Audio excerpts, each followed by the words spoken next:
সুধীয় দর্শক মণ্ডলী সবাইকে আমার ইউটিউব চ্যানেলে স্বাগত জানাই। আমি যে ভিডিওটা আপনাদের সঙ্গে শেয়ার করছি এরকম ধরনের সমস্যায় যদি আপনারা পড়েন বা আমি এরকম সমস্যা অনেক ক্লায়েন্টের কাছে গিয়ে পেয়েছি, তো সেটা আমি কিভাবে সলিউশন করেছি সেটাই আপনাদেরকে দেখানোর জন্য চেষ্টা করছি। আশা করছি ভিডিওটা অবশ্যই আপনাদের অনেকটাই হেল্প করবে, অনেকটাই সাহায্য করবে। তো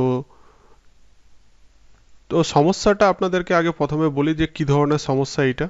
তো অনেক সময় কি হয়, আমরা আমাদের পিসি অথবা ল্যাপটপ যখন অন করছি তখন পুরো স্ক্রিনে সমস্ত কিছু আইকন প্রপারলি ঠিকঠাকভাবে খুলছে। তো আমি এটাকে মিনিমাইজ করছি।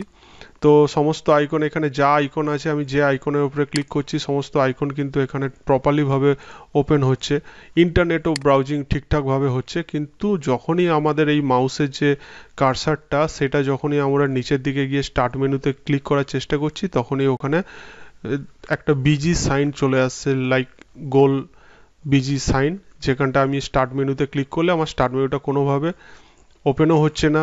লাইক ওখান থেকে আমি শাটডাউন করতে চাইলে শাটডাউন করতে পারছি না, আমি অল্ট F4 এইসব কি প্রেস করে মানে কিবোর্ডের সাহায্য নিয়ে আমি শাটডাউন করছি। তো যখনই আমি স্টার্ট মেনুতে ক্লিক করতে যাচ্ছি বা স্টার্ট মেনুতে মাউসের অ্যারোটা নিয়ে যাচ্ছি তখন পিসিটা বিজি বলে দেখাচ্ছে। এই রকম সমস্যায় অনেক সময় কি করে, অনেকেই কি করেন না, ওনাদের পিসির যে উইন্ডোজটা ইনস্টল আছে ওটাকে রিসেট অথবা রিইনস্টল করার চিন্তা ভাবনা করে নেয়। তো সমস্ত ডেটা এদিক ওদিক ডিলিট হয়ে যাওয়ার চান্স থাকে বা হারিয়ে যাওয়ার চান্স থাকে। তো যাতে ডেটা না ডিলিট করে ওই সমস্যাটাকে আমরা দুটো প্রসেসে চাইলে আমরা সলভ করতে পারি। দুটো নয়, অ্যাকচুয়ালি দেখতে গেলে তিনটে প্রসেসে আমরা সলভ। তো তিনটে প্রসেস কি কি?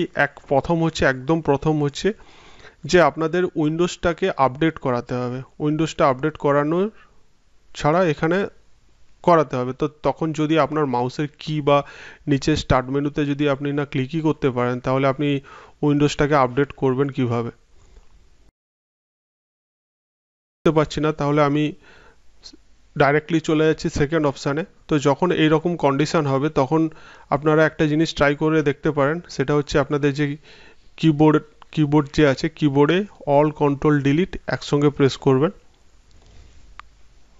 তো অল কন্ট্রোল ডিলিট একসঙ্গে প্রেস করলে হয়তো আপনাদের এই স্ক্রিনটা আপনাদের নাও দেখাতে পারে ভিডিও রেকর্ডিংয়ে, তবুও দেখাচ্ছি আপনাদেরকে, চেষ্টা করছি। অল কন্ট্রোল ডিলিট ক্লিক করলে দেখবেন একদম নিচের অপশান আছে টাস্ক ম্যানেজার। ঠিক আছে, টাস্ক ম্যানেজারের উপরে আমরা ক্লিক করব। করার পরে এরকম টাস্ক ম্যানেজারের এরকম একটা উইন্ডোজ খুলে আসবে। এখানে যেসব আপনার প্রসেস চলছে সবটাই চলতে থাকবে, কোনো কিছুতে হাত দেওয়ার দরকার নেই। আমরা যাব ফাইলে ক্লিক করব। করার পরে এখানে রান নিউ টাস্ক বলে লেখা আছে। তো আমরা রান নিউ টাস্কের ওপরে আমরা ক্লিক করছি। ঠিক আছে, ক্লিক করার পরে এখানে এখানে আমরা শুধু লিখব পাওয়ার সেল। একদম প্রথমে পাওয়ার সেল লিখব। লেখার পরে create this task with administrative privilege. ঠিক আছে, এটার মধ্যে আমরা টিক করে দেবো। টিক করে দিয়ে আমরা ওকে করে দিলাম। দেওয়ার পরে এখানে আমরা একটা কমান্ড রান করাবো। ওই কমান্ডটা আমি ডেসক্রিপশানে দিয়ে দিচ্ছি। ঠিক আছে, তো এই কমান্ডটা হচ্ছে এইটাই হচ্ছে একদম প্রথমে যেটা, এটা হচ্ছে আমরা পাওয়ার সেলে রান করাবো। তো যথারীতি এটাকে আমি কপি করে নিচ্ছি। কপি করে নিয়ে গিয়ে পাওয়ার সেলের ওপরে আমরা সিম্পলি পেস্ট করে দেবো। ঠিক আছে, তো এটাকে পেস্ট করে দেওয়ার পরে এন্টার করে দিলাম। তো এই প্রসেসটা কিছুটা সময় নেবে। তো এই প্রসেসটা যতক্ষণ হচ্ছে ততক্ষণ একটুখানি আপনাদেরকে ওয়েট করতে হবে। তো এই প্রসেসটা যখনই আপনি রান করাবেন, হ্যাঁ মেন জিনিস যেটা, এই প্রসেসটা যখনই আপনি রান করাবেন চেষ্টা করবেন আপনার পিসিতে বা ল্যাপটপে ইন্টারনেট কানেক্টিভিটিটা ঠিকঠাকভাবে আছে। আদারওয়াইজ এই সিস্টেমটা তখনই কাজ করবে যদি ইন্টারনেট থাকে, তখনই কাজ করবে আপনার পিসিতে, না হলে এই প্রসেসটা আপনার পিসিতে বা ল্যাপটপে কোনোভাবেই কাজ করবে না যদি না ইন্টারনেট থেকে থাকে। আপনাদের যদি এই সিস্টেমটা করার পরেও যদি না সমস্যাটার সমাধান হয় তাহলে আর একটা অপশান আছে, সেটা আপনাদেরকে, আর একটা স্টেপ আছে সেটা আপনাদেরকে আমি বলছি। এই দুটো করার পরে অবশ্যই আপনাদের যে ওই যে স্টার্ট মেনুর যে সমস্যাটা আছে সেটা অবশ্যই সলভ হয়ে যাবে। প্রসেসটা যেটা করেছিলাম সেটাতে কমপ্লিট হয়ে গেছে। কমপ্লিট হয়ে গেলে এই C: দিয়ে উইন্ডোজে প্রথম পজিশানে আমরা চলে আসব। তো এইখানে আমরা সিম্পলি এখান থেকে আমরা এক্সিট করব। এটি এক্সিট করার পরে এক্সিট করে দিলাম। এক্সিট করার পরে আমি পিসিটাকে একবার রিস্টার্ট করব। যদি পিসিটাকে রিস্টার্ট করার পরে আপনার স্টার্ট মেনু প্রপারলি কাজ করছে তাহলে সেকেন্ড অপশানে আপনার যাওয়ার দরকার নেই। আর যদি না হয়ে থাকে সেম অপশান সেমভাবেই ওই আপনাদেরকে আবার পুনরায় অল কন্ট্রোল মানে আপনাদের কিবোর্ডে কন্ট্রোল অল্ট অ্যান্ড ডিলিট একসঙ্গে প্রেস করার পরে টাস্ক ম্যানেজারে আপনারা ঢুকবেন। ঢোকার পরে সেম ফাইলে আসবেন, এসে রান নিউ টাস্কে এসে ক্লিক করব আমরা, ঠিক আছে। এখানে আমরা শুধু লিখব সিএমডি, ঠিক আছে। সিএমডি লেখার পরে সেম জিনিস create this task with administrator privilege, এখানের উপরে আমরা ক্লিক করলাম, করার পরে সেম জিনিস এলো। তো এটাতে আমরা একটা সেকেন্ড কোড আর একটা আমরা ট্রাই করব। এইটাকে জাস্ট আমরা কপি করে নিচ্ছি, দুটোই কোড আপনাদেরকে আমি ডেসক্রিপশানে দিয়ে দেবো, ওখান থেকে আপনারা কপি করে নিতে পারেন।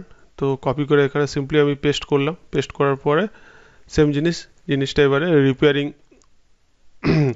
যে development image servicing and management tools যেটা আছে ওটা এবারে ইন্টারনেটের থ্রু দিয়ে জিনিসটা স্টার্ট হচ্ছে। তো এই যে প্রসেসটা হচ্ছে, এই প্রসেসটা যতক্ষণ হচ্ছে আপনাদেরকে ওয়েট করতে হবে। এই প্রসেসটা যখন কমপ্লিট হয়ে যাবে তখন সিম্পলি আপনি পিসিটাকে রিস্টার্ট করবেন। তো পিসিটাকে রিস্টার্ট করার জন্য ওই একই জিনিস, আপনি যে টাস্ক ম্যানেজারে যে ঢুকেছিলেন যেভাবে কিবোর্ডে অল কন্ট্রোল ডিলিট প্রেস করার পরে দেখবেন আপনার ডান সাইডে কোনার দিকে পাওয়ারের বাটন আছে, ওইখান থেকে আপনি পিসিটাকে একবার রিস্টার্ট করিয়ে নেবেন। রিস্টার্ট করালেই দেখবেন পিসি যে স্টার্ট মেনুর যে ইস্যুটা ছিল সেটা প্রপারলিভাবে সলভ হয়ে গেছে। আর সেকেন্ড টাইম আপনি যখনই এরপরে যতবারই আপনি পিসি শাটডাউন আর রিস্টার্ট করুন সেখানে আর আপনাদের ওই সমস্যাটা আশা করছি আর আসবে না। তো এই রকম সমস্যা অনেক সময় আমি দেখাতে পারি না লাইভ, তার কারণ হচ্ছে আমি অনেক ক্লায়েন্টের বাড়িতে গিয়ে যখন এই সমস্যাগুলো দেখি সেগুলো আমি জাস্ট সলভ করার পরে তারপরে আমি আমার নিজের পিসি বা ক্লায়েন্টের পিসিতে যখন ক্লায়েন্টের পিসিতে করতে পারি তখন তার উপরে ভিডিও বানিয়ে আপনাদেরকে লাইভ হয়েছে তার কোন প্রসেসে আমি জিনিসটাকে সলভ করেছি সেটা আপনাদের সঙ্গে আমি শেয়ার করতে পারি। কিন্তু সবসময় তো সেটা হয়ে ওঠে না, তো তার জন্য আমি আমার নিজের পিসিতে বা নিজের ল্যাপটপে ওই ভিডিওগুলো বানাই। তো তার কারণে আপনাদেরকে প্রপার লাইভ যে সলিউশন সেটা আপনাদেরকে দেখাতে পারছি না। তবে 100% বলছি আপনাদেরকে, এই দুটো যদি কমেন্ট আপনারা রান করান অবশ্যই আপনার পিসিতে যে স্টার্ট মেনুর যে সমস্যা আছে ওটা অবশ্যই আপনাদের সলভ হয়ে যাবে। আর এটার জন্য একটুখানি এই যে এখন যে বর্তমান যে প্রোগ্রামটা চালিয়েছি, যে কমান্ডটা যেটা চালিয়েছি, এটা হতে একটু সময় লাগবে। তো আশা করছি ভিডিও আপনাদের অবশ্যই ভালো লেগেছে। যদি ভালো লেগে থাকে অবশ্যই লাইক, কমেন্ট এবং শেয়ার করবেন। Thank you.